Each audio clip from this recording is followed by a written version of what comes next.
How's it going, guys? Magnitudex here for GamersBeverage, bringing you another video. It's my second day off in a row, and I am feeling crappy as always, actually.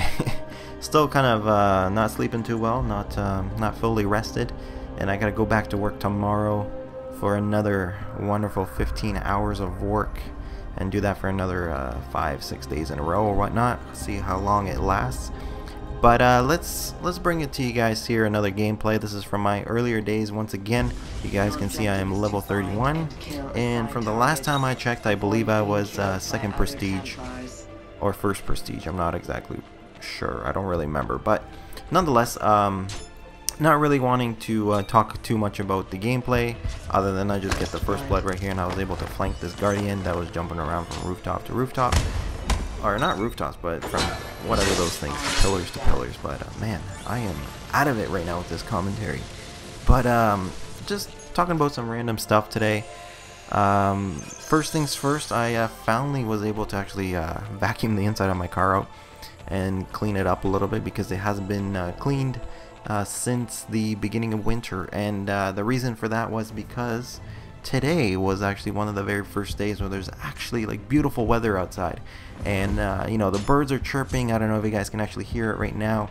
I have my window open. It's actually, you know, warm enough that the window's open, and with that, you know, birds are outside, kids are playing outside, people are, you know, out for walks. I even actually went for a walk because I actually had to go to my local UPS store to return something or send something out, and you know what, those motherfuckers were they freaking charged me an arm and a leg to send something out. I had bought a phone case, I returned the phone, and I was stuck with the phone case, and I'm thinking to myself, okay, what am I going to do with a phone case? And what I decided to do was just go and return it to the company, and it cost me like $15 to send it out back to the States, and I was like, damn, $15, that's like $5 more, and I could have got another phone case for that. So regardless of that, I kind of got robbed there, but I was out for a nice walk, so that's okay. I don't, you know, when it's nice outside, I don't really always like to take my car out everywhere, but and another thing was that the car was clean, and I'm like, okay, I'm not getting into this thing. I want to keep it as clean as possible for as long as possible. And there's a commentary I did a while ago, actually, about you know, people playing Assassin's Creed too much, and about, you know, blaming the kids and the parents instead of the developers, and I wanted to clear it up a little bit. And today actually made me think of it about something that actually happened during the day, where I was outside, I was vacuuming my car, I was cleaning it, and one of my neighbors right across from me, this little Asian kid, he was outside playing basketball with a soccer ball, and then he started playing soccer with the soccer ball, and I'm like, okay, you know, maybe he's catching on quick. He's a quick learner right there. And he was out there, and he didn't seem really too happy about it. And in that commentary, I had said, you know, there's so many kids nowadays that are outside, that are not outside, actually, sorry about that, are not outside, they're inside playing the hell out of these games, you know, playing Call of Duty, playing Assassin's Creed, whatever else, whatever multiplayer games they're playing on the computer or on a console, and they're non-stop on these games, and the parents just don't care because it's a second babysitter for them, and they don't have to worry about them because they're pretty much just like, oh yeah, you know, little Johnny's busy with the Xbox, I don't have to really worry too much about him. And when I saw this kid outside today, I was like, man, it's good for him, you know, he's outside, even though he's alone, he's playing, and he's getting some exercise. And then what happened after that is, like, his mom went outside to like call for him, and he ended up, like, the first thing he asked her is like, can I go back inside and play my DS? And I'm like, oh, okay. So, you know, props to the parents for sending the kid outside to get some exercise and, you know, get some fresh air, and play a sport that, you know, while we still know what sports are. But the kid, the whole time, on his mind, he's thinking to himself, he's like, okay, maybe I play, or maybe it looks like I play some sports outside. My mom will let me go back inside and play my DS or whatever console or system that he had. And it's kind of sad, you know, maybe if it was a DS, just take it outside. But I'm sure his parents probably took it away from him. And that's the kind of world we're kind of living in right now, where kids are more interested in just playing video games and actually outside and playing with other kids. They're interacting with other people through these glowing screens, these TV screens, and controllers and wireless headsets, instead of actually going to the person's house and, you know, hanging out with your friend and playing a two-player co-op game on the console, for, you know, if that's what you guys want to do, or going outside and playing a game of soccer or baseball or basketball, whatever these kids are playing these days.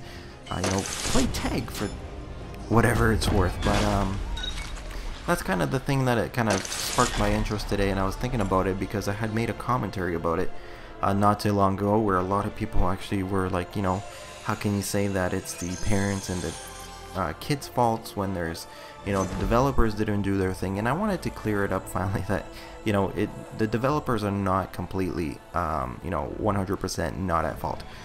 You know, I would probably split it halfway down. You know, the developers, yes, 50% of the fault goes to them, because they pretty much created a game where they gave the kids the ability to do this, the ability to ruin the game with the type of playstyle that they're able to, you know, and by doing that playstyle, they're able to, you know, almost like manipulate the game to the way they want to play it, instead of the way it was meant to be played, and the way it was envisioned to be played. And the second part, of course, goes to the parents, where the parents just don't really care, and they rather just have their kids sit in front of the TV, and as my parents would have said when I was younger, you know, ruining your eyes, going blind over it. And that's the kind of stuff that we're living with today, and I just wanted to throw that out there and just kind of let you guys know of what I kind of experienced today, apart from the fact that I got ripped off by the UPS store. And a little fun fact about that is the reason I choose UPS nowadays is because in the past I had sent out a package through FedEx, and instead of the package, I forget where it ended up, but it was supposed to go to New York, and it ended up somewhere else. And when I called them, they pretty much just told me, you know, tough luck, sorry, can't really do anything about it. And I'm like, well, in this package it had reference letters from my university for the school I was applying for, and it had my transcripts that don't cost, you know, that cost quite a bit of money to actually get, and these long, you know, applications that you actually have to fill out by hand, and essays that you have to write and everything. And I was so pissed off, and I'm like, you know, because of this stupid shipping company, and there's my phone buzzing, that's my girlfriend, but because of this stupid you know, shipping company or whatever is screwed up, and they pretty much screwed up my future, because it was pretty much right on the deadline that I sent it. You know, I planned for it to get there about a week or two before the deadline, and in order to get those reference letters and those, you know, type out those the applications and the transcripts and everything, that's another full week that you actually have to wait for the professors to do that and the school to prepare that stuff. And it's just, it kind of pissed me off at that point. And but thankfully, you know, wherever it ended up, that person actually passed it along to the proper address, and it had made its way to where it was supposed to. So there was a silver lining to that story, and you know, I was thankful for that good Samaritan, whoever did that. And maybe if he's watching this video, thank you, but that's very unlikely.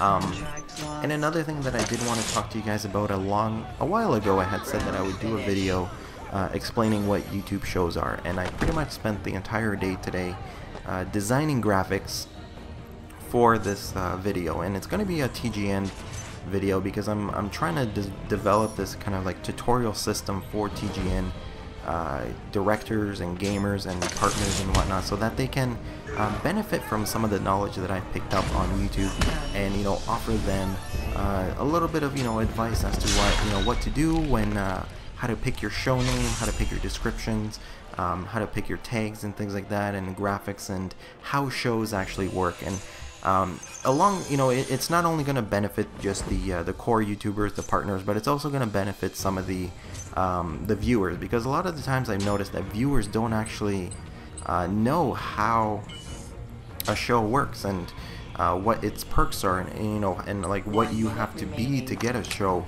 in YouTube. And essentially what I'm hoping, you know, this tutorial system kind of helps, you know, all of us come together, kind of know exactly what's going on, helps us teach, you know, those that are less fortunate and don't really know how to get started, you know, even though if they maybe have a partnership in it, but they don't really know how to get started with YouTube shows, because YouTube shows are a huge bump for any YouTuber.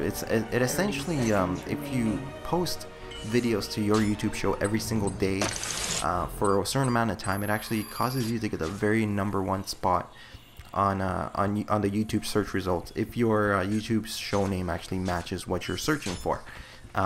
You know, a good example of it will be if you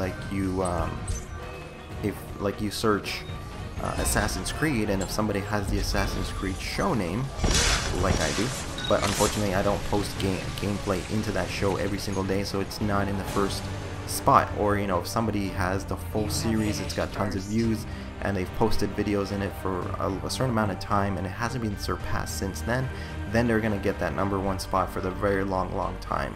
And, you know, in YouTube search queries, if it's the #1 spot, you're gonna get tons and tons of views. So apart from, you know, watching some not the best gameplay in the world, but, you know, still Assassin's Creed, I let you guys watch some Assassin's Creed while I talked about certain things that were on my mind today and that I wanted to talk about. So maybe the next commentary that I have will be a little bit better, a little bit more exciting. And until later, guys, I am Magnitudex signing out, and thank you for watching. Make sure you click a video to check out some of my other videos, and until later, peace out and stay thirsty.